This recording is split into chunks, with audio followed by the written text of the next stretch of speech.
Bonjour à tous. L'envie de vous partager ce petit moment présent, juste un cadeau du ciel. Voilà, on est fin janvier et on a un cadre fabuleux, le soleil est parmi nous. Je suis en plein coteau de l'Aubance, dans la région angevine. Et voilà, c'est un spectacle merveilleux. Je ne sais pas s'il y en a déjà qui se sont baladés dans les vignes, mais on n'entend pas le bruit, à part celui des oiseaux. Le vent qui souffle sur la joue, et puis le soleil qui est là, donc il fait un peu frais, mais franchement c'est du grand bonheur. Alors je discutais ce matin avec mon kiné, et je lui ai expliqué qu'il était possible de courir sans partir avec la montre, sans attendre un résultat, sans se fixer un objectif. Parce que quand on est sportif, c'est très difficile de partir rien que pour le plaisir. On attend toujours quelque chose en plus. Ça dépend des activités, mais globalement, il y a une attente de résultats, ou d'un timing, ou de gagner une victoire, ou de gagner une victoire sur soi-même aussi, de se surpasser, de repousser nos limites. Alors je lui disais, voilà, c'est très bien, sauf que ça représente tout à fait la société dans laquelle on est, où on est axé sur la productivité, sur le capitalisme, sur toujours plus. On regarde ce que fait le voisin, on est inspiré, on a envie encore d'aller plus loin, de faire mieux, de gagner plus d'argent. Voilà. Alors il me dit, oui, mais il faut quand même bien gagner sa vie. Alors je lui dis, oui, mais écoute-toi parler. Ça veut dire que tu es né sur Terre pour gagner ta vie. Moi, je l'ai déjà gagné, j'ai déjà tout en moi, j'ai pas besoin d'aller gagner ma vie. Si je fais une activité, c'est pas pour gagner ma vie, c'est une activité parce que je le fais par plaisir, et que j'en ressors une satisfaction personnelle, et ça me permet d'avoir aussi du temps libre après. Il me dit, il faut bien qu'on mange, je dis oui, mais si tu travailles ne serait-ce que 5 heures de moins dans ta semaine et que tu fais ton propre potager, non seulement tu vas pas créer de déchets pour la nature, puisque quand on va dans les hypermarchés, on voit bien que même les citrons qui sont pas traités sont entourés de plastique, sont protégés par du plastique pour pas être au contact des autres aliments. Aberration totale.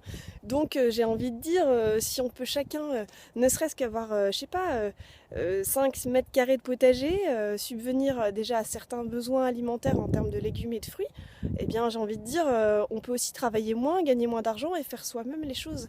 Il me dit, oui, mais moi je préfère faire 5 heures de kiné, parce que je me sens plus compétent que d'aller mettre les mains dans la terre. Je dis, oui, mais tout est une manière de percevoir les choses. Moi, à la fois, faire du potager, j'agis pour la planète, j'agis pour ce que je vais mettre dans mon corps.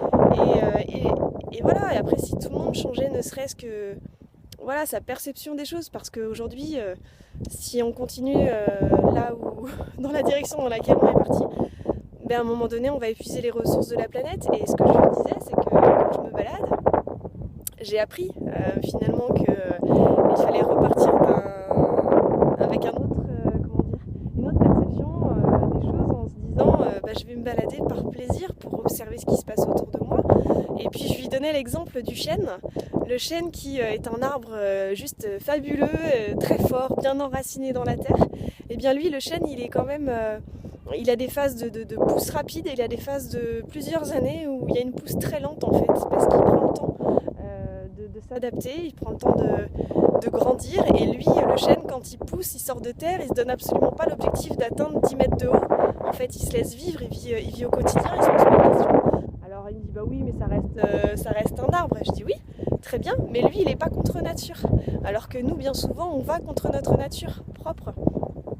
Alors voilà, c'était une discussion très intéressante que je voulais vous partager, parce que je pense que c'est nécessaire que tout le monde puisse observer qui on est, observer comment on agit, observer ce que la société nous propose, et observer qu'on est tous créateurs, co-créateurs, et qu'on peut nous-mêmes faire nos propres choix. Je pense que c'est important si on veut que les choses changent, parce que si jamais on n'agit pas pour la planète, il n'y aura plus d'humains, et là il sera bien temps d'aller sur les pistes de ski, d'évaler. Non, il n'y aura plus de planète, quoi. Donc on regarde les réseaux sociaux, on se dit tiens, ils sont tous au ski en ce moment, j'irai bien au ski. Moi je fais le choix cette année de ne pas aller skier, notamment parce que j'ai changé de région d'une part, parce que ça m'évitera un aller-retour en avion qui va coûter cher à la planète, ça m'évitera d'aller sur des pistes de ski où c'est bondé de monde, et aujourd'hui je vais chercher un peu plus la campagne, la solitude, à vrai dire. Et puis voilà, je pense que j'ai fait mon temps, j'ai eu beaucoup de plaisir à dévaler les pistes de ski. Je laisse ça aux autres pour le moment parce que moi j'ai envie d'agir pendant qu'il en a encore temps. Donc parmi mes balades, eh bien, à chaque fois, donc j'essaye d'en faire une tous les 2 jours environ, et je ramasse plein de déchets. C'est juste hallucinant ce que les gens sont capables de laisser par terre. Donc voilà, si chacun pouvait agir à sa manière, je sais qu'il y a des footings qui se font sur Nantes, où c'est un run, un déchet. Moi je fais une balade, je ramène à peu près entre 10 et 15 déchets à chaque balade. Donc je remplis les poubelles, c'est bien dommage. Ce qu'il faudrait pour éviter de remplir les poubelles ou d'en trouver dans la nature, c'est que les producteurs apprennent à moins emballer les aliments et voilà, à utiliser au maximum des boîtes cartonnées plutôt que du plastique. Parce que le carton, c'est que ça se dégrade, le plastique pas du tout. Ou en tout cas ça met énormément de temps et ça finit dans les océans.